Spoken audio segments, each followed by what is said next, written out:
आज तुमच्यासाठी घेऊन आले हे मेथीचे पराठे, मेथीची थेपली याला म्हटले जातात। पाहू शकता अगदी सॉफ्ट असे ही मेथीची थेपली आपली इथं तयार झालेली आहेत। तर माझ्या पद्धतीने मेथीचे थेपले आणि त्याचबरोबर शेंगदाण्याची चटणी कशी करायची आज हे तुम्हाला दाखवणार आहे। तर चला सुरुवात करूया।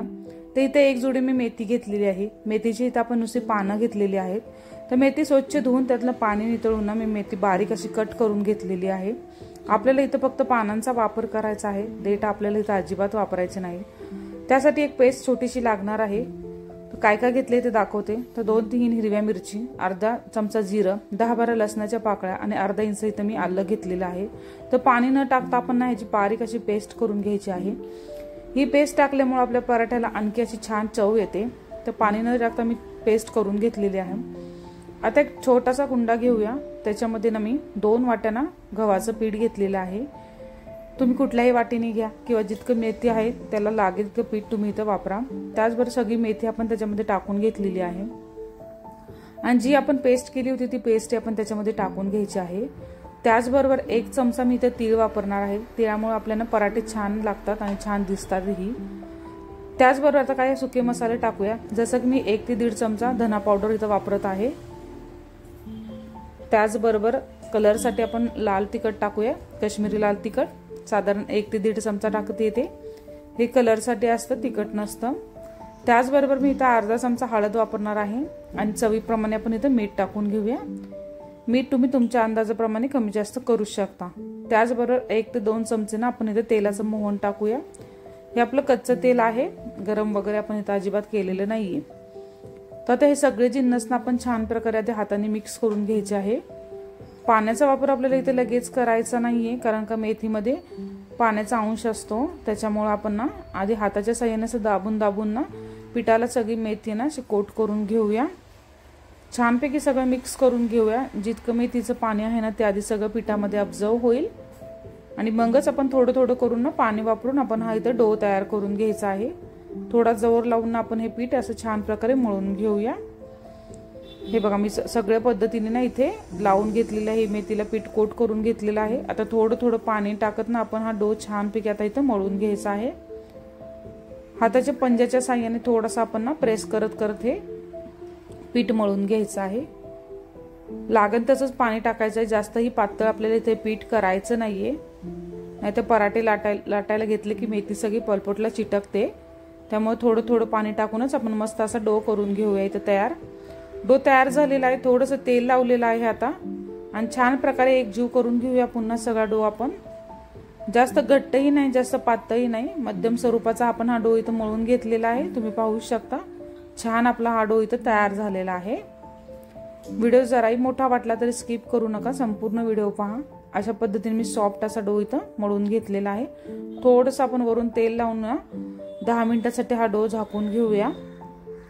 तोपर्यंत आपला डो इथे छान भिजेल। डो आपला भिजतोय तोपर्यंत आपण क्विक अशी शेंगदाण्याची चटणी करून घेऊया।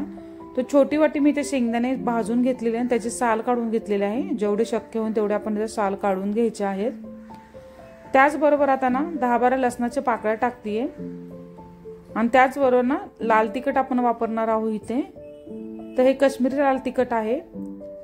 तर साधारण 1 ते 2 चमचा आपण हे लाल तिखट इथे वापरून घेऊया आणि त्याचबरोबर चवीप्रमाणे आपण इथे मीठ टाकून घ्यायचं आहे आणि एक छोटासा चमचा आपण इथे तेल वापरणार आहोत आणि सगळे जिन्नस ना आपण छान प्रकारे ना वाटून घ्यायचे आहे मिक्सरला। हे बघा मी मिक्सरला वाटून घेतलेलं आहे। छान अशी आपली ना चटणी इथे शेंगदाण्याची तयार झालेली आहे। तुम्ही अशीच वरण भातासोबत ही चटणी खाऊ शकता। आता आपण मेथीच्या पराठ्याबरोबर ही चटणी खूप छान लागते। तर आपण ही मेथीच्या परोठ्याबरोबर सर्व करणार आहे। तर अशा पद्धतीने तुम्ही चटणी एकदा ना पराठ्यासोबत करून पहा। एकदम छान अशी मोकळी मोकळी चटणी आपली इथं तयार होते। चटणी आता आपण साईडला ठेवून देऊया आणि आपण डो पाहूया। आता 10 मिनिटं झालेली आहे। डो आपला मस्त इथं भिजलेला आहे, तुम्ही पाहू शकता। एकदा पुन्हा हाताच्या साहाय्याने मी मळून घेतेय आणि त्यात एक छोटासा लिंबा एवढा गोळा आपण इथं काढून घेऊया आणि छान प्रकारे हातावर मळून घ्यायचा आहे डो आपल्याला। हा थोडासा हातावर असं वळवून घ्यायचा आहे आणि पिठामध्ये ना आपण घोळून घेऊया डो हा। जास्तही इथं पिठाचा आपल्याला वापर करायचा नाही, नाहीतर आपले पराठे पांढरे दिसतात। त्यामुळे शक्यतो जितकं पीठ कमी लावता येईल तितकं पीठ तुम्ही इथं कमी लावा। छान प्रकारे लाटून घेऊया आपण थोडासा आधी, जसे पण पोळी लाटतो तसं, आणि मध्ये असं तेल लावायचं छान प्रकारे सगळीकडून। आणि त्याचबरोबर मी थोडेसे तीळ इथं वापरणार आहे, ऑप्शनल आहे, तुम्हाला वापरायचे असेल तर वापरा, नाही तर नाही वापरले तरी चालेल। थोडीशी कोथिंबीर आहे ती आपण त्यात टाकून घेऊया आणि छान असा आता आपण पिठामध्ये पुन्हा घोळून घेऊया आणि छान प्रकारे ना हा पराठा इथे लाटून घ्यायचा आहे। आपल्याला हलक्या हाताने लाटायचा आहे, जास्त जोर देऊन आपल्याला पराठा इथे लाटायचा नाहीये, नाही तर आपले क्रॅक जाईल पराठ्याला, त्यामुळे हलक्या हाताने पराठा आपण इथे लाटून घेऊया। पाहू शकता तुम्ही, जास्त जाडही नाही जास्त पातळही नाही, मध्यम स्वरूपाचा हा पराठा आपण इथे लाटून घेऊया। तर अशा पद्धतीने मी हा पराठा इथे लाटून घेतलेला आहे, तुम्ही पाहू शकता। फिरून फिरून हा पराठा आपल्याला लाटून घ्यायचा आहे, म्हणजे सगळीकडून आपला पराठा एकसारखा होतो।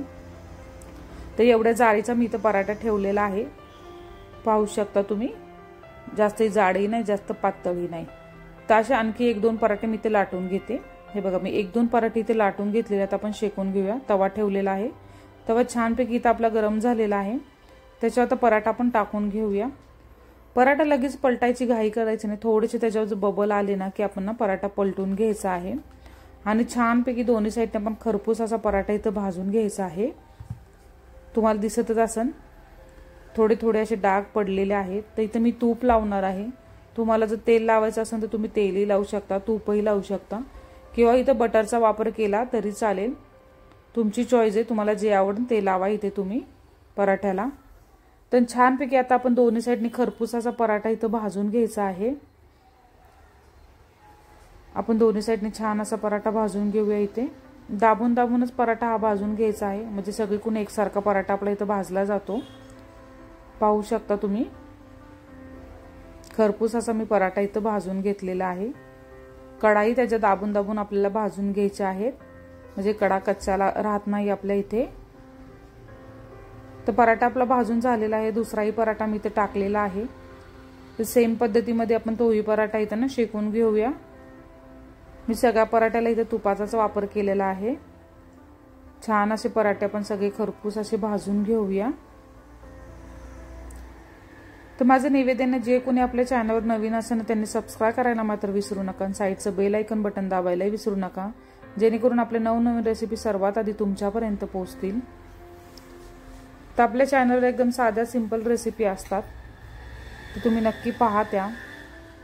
तर छान आपला हा बोलता बोलता पराठाही मस्त असा शेकून निघलेला आहे, पाहू शकता खरपूस असा पराठा आपला इथं तयार झालेला आहे भाजून। तर अशा पद्धतीने मी सगळे आता पराठे इथं शेकून घेते। तर अशा पद्धतीने मी सगळे पराठे इथं शेकून घेतलेले आहे, तुम्ही पाहू शकता किती सॉफ्ट असे आपले पराठे झालेले आहे, सहज आपले इथे इझिली पराठे तुटत आहे, याचा अर्थ तुम्हाला दिसतच असेल आपले पराठे किती सॉफ्ट झालेले आहे। तर मी सर्व करून दाखवते। तर दह्यासोबत आणि शेंगदाण्याच्या चटणीसोबत मी पराठे सर्व केलेले आहे। तुम्हाला जर लोणचं आवडत असेल पराठ्यासोबत ना, तर तुम्ही लोणच्यासोबतही पराठे खाऊ शकता, खूप छान असे हे पराठे आपले तयार होतात। आजची रेसिपी तुम्हाला आवडल्यास लाईक करा, शेअर करा, कमेंट करा आणि सबस्क्राइब करायला मात्र विसरू नका। भेटूया पुन्हा नवीन रेसिपी बरोबर।